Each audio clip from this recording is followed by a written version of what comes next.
Hello friends, আমি শুভম। এখন review করব কর্তম ভুক্তম বলে সিনেমাটা, যেটার কোনো হাইপ নেই। অ্যাজ ইউজুয়াল সিনেমা হলও খালি, যেটা প্রত্যেক সিনেমার ক্ষেত্রেই আজকালকার দিনে আমরা দেখতে পাচ্ছি। কোনো এক্সপেকটেশন নিয়ে যায়নি, ইভেন আমি তো ট্রেলার অব্দি দেখে যাইনি। কেমন হলো সিনেমাটা গিয়ে দেখা যায় সিনেমা হলে। পজিটিভ দিক, নেগেটিভ দিক সবকিছু নিয়ে কথা বলবো এই ভিডিওতে। ডাইরেক্টেড বাই সোহম শাহ, যিনি এর আগে লাক আর কালের মতো আউটস্ট্যান্ডিং কিছু মুভি ডাইরেক্ট করেছেন। কাস্টে আছে শ্রেয়াস তালপরে, বিজয় রাজ, মধু এবং আরো অনেকে। গল্পটা যদি বলি, এটা শ্রেয়াস তালপরের গল্প। শ্রেয়াস তালপরে বিদেশে থাকে, ইন্ডিয়াতে ফিরে আসছে তার পৈতৃক সম্পত্তি বিক্রি করে বিদেশে গিয়ে ব্যবসা সেট আপ করার জন্য। ইন্ডিয়াতে এসে সে ফেসে যায়, কিভাবে ফাঁসে, কি হয় তার সাথে, আর এই সবকিছুর মধ্যে বা শ্রেয়াস তালপরের লাইফটার মধ্যে বিজয় রাজের ইম্প্যাক্টটা কোথায় এবং সে কিভাবে আসছে গল্পে, এই সবকিছু জানতে হলে হলে গিয়ে 2 ঘন্টা 11 মিনিটের এই থ্রিলার মুভিটা আপনাকে দেখে ফেলতে হবে। এবার যদি এর পজিটিভ দিক নিয়ে কথা বলি, যেরকম বললাম আমি একদম কোনো এক্সপেকটেশন নিয়ে যাইনি, কিন্তু এই সিনেমাটা আমাকে একটু হলেও ইমপ্রেস করতে পেরেছে। তার কিছু পজিটিভ দিক আছে। ফার্স্ট হচ্ছে এর স্টোরি। বেসিক স্টোরি লাইনটা ভালো। অনেকে শয়তান বা আইয়ের সাথে তুলনা করছে সিনেমাটার, বাট আমি বলবো শয়তান আর আই অনেক আপার লেভেলের মুভি। এটা অতটা উঁচুতে না গেলেও এই সিনেমাটা কিন্তু এর গল্পটা যেটা বলতে চায় সেটা কিন্তু ভালো। হ্যাঁ, শয়তানের সঙ্গে কিছুটা সিমিলারিটিস আছে এর থিমটার, যেমন অন্ধবিশ্বাস, ঠাকুরের ওপর বিশ্বাস, এইগুলো নিয়ে এই সিনেমাটাও কথা বলে। কিন্তু ইন্সপায়ার্ড বা কপি আমি বলতে পারবো না এই সিনেমাটাকে। বেসিক প্লট লাইনটা ভালো, গল্পটা বেশ ভালো। এই গল্পটা নিয়ে অনেক এক্সপেরিমেন্ট করা যেত, আরো ভালো করে স্ক্রিন প্লে লেখা যেত, যেটা যায়নি। যেটা আমি নেগেটিভ দিকে আসছি পরে, কেন যায়নি সেটা। এখানে যে গল্পটা, বেসিক প্লট লাইনটা ওয়ান লাইনার হিসেবে কিন্তু বেশ ভালো এবং গল্পটা খুবই ইন্টারেস্টিং গল্প। নেক্সট হচ্ছে পারফরমেন্সেস এখানে খুব ভালো।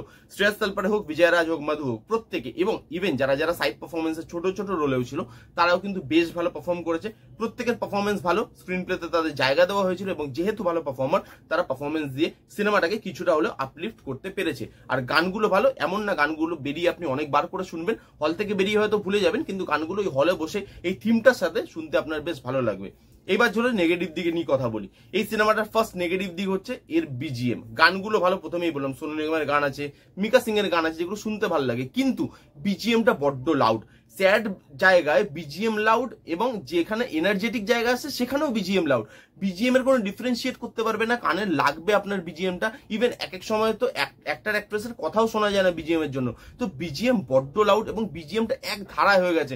বিজিএমটা সব জায়গাতেই এনার্জেটিক একটা বিজিএম দেওয়ার চেষ্টা করেছে, যেটা আমার ভালো লাগেনি। বিজিএম এখানে একদম ওয়ার্ক করেনি, খুব বাজে কাজ হয়েছে বিজিএম এর। আর সেকেন্ড আর ফরমোস্ট নেগেটিভ দিক হচ্ছে এখানে স্ক্রিন প্লে রাইটিং।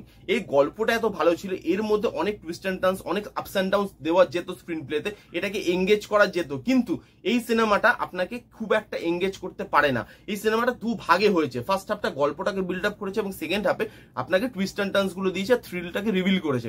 এইখানে ফার্স্ট হাফ আর সেকেন্ড হাফ দুটো দিকই না ছোটে, খালি 2 ঘন্টা 11 মিনিটের মধ্যে শেষ করতে গিয়ে সেকেন্ড হাফে তো সিনেমাটা জাস্ট ট্রেনের মতো দৌড়ায়। আপনি ধরার আগে যে কোনো জায়গায় টুইস্ট অ্যান্ড টার্নস রিভিল করে দিচ্ছে। সেকেন্ড হাফ শুরু হলো, সব টুইস্ট অ্যান্ড টার্নস বলে দিল। তাহলে আপনার এঙ্গেজমেন্ট কি করে হবে? স্ক্রিন প্লে রাইটিং এত বাজে। আর সোহম শাহ যেহেতু পুরোনো সিনেমা ডাইরেক্ট করে, আপনি তার ফিল্ম মেকিং দেখলে বুঝতে পারবেন সে হয়তো এখন ওই 2000, 2001, 2, 3 ওই সালগুলোতে পড়ে আছে।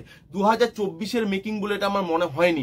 বিজিএম লাউড, সেখানে কালার গুলো কিরকম একটু রং চড়ানো, সেখানে স্ক্রিন প্লের মধ্যে যে কোনো সময় টুইস্ট অ্যান্ড টার্নস চলে আসছে এবং সেই টুইস্ট অ্যান্ড টার্নস গুলো কোনো মাথা মুন্ডু নেই। এত ভালো একটা গল্প, সেটাকে যে গুছিয়ে লিখবে, ভালোভাবে শুট করবে, এবং এটা যদি ভালো করে লেখার, ভালো করে শুট করা হতো, এই সিনেমাটা কিন্তু আউটস্ট্যান্ডিং এর সিনেমা হতে পারতো। এই সিনেমাটার মধ্যে পোটেনশিয়াল ছিল, কিন্তু এর রাইটিংটা এত জঘন্য হয়েছে যে কোনো জায়গায় আপনাকে এই সিনেমাটা এঙ্গেজ করতে পারে না। বিশেষ করে সেকেন্ড হাফে গিয়ে প্রথম থেকে ফার্স্ট সিন সব আপনাকে রিভিল করে দিল, কে কি করেছে না করেছে, তারপর একটা রিভেঞ্জের গল্প বলতে শুরু করে দিল, এবং সিনেমাটা আপনাকে কোনোভাবে এঙ্গেজ করতে পারে না। ভালো একটা জিনিস কি, 2 ঘন্টা 11 মিনিটের ছোট একটা সিনেমা, বেশি টাইম নেয় না, কিন্তু এই সিনেমাটা যতটা এক্সপেকটেশন ফার্স্ট হাফে আপনার তৈরি করবে, সেকেন্ড হাফে গিয়ে সেই এক্সপেকটেশনটা হয়তো মিট করতে পারবে না। এই ছিল কর্তম ভুক্তমের রিভিউ। যারা যারা দেখতে চান, যারা যারা থ্রিলার সিনেমা ভালোবাসেন, একবার গিয়ে দেখতে পারেন। গল্পটা ভালো, পারফরমেন্সেস ভালো, সেই দুটো জিনিস আপনি এনজয় করবেন।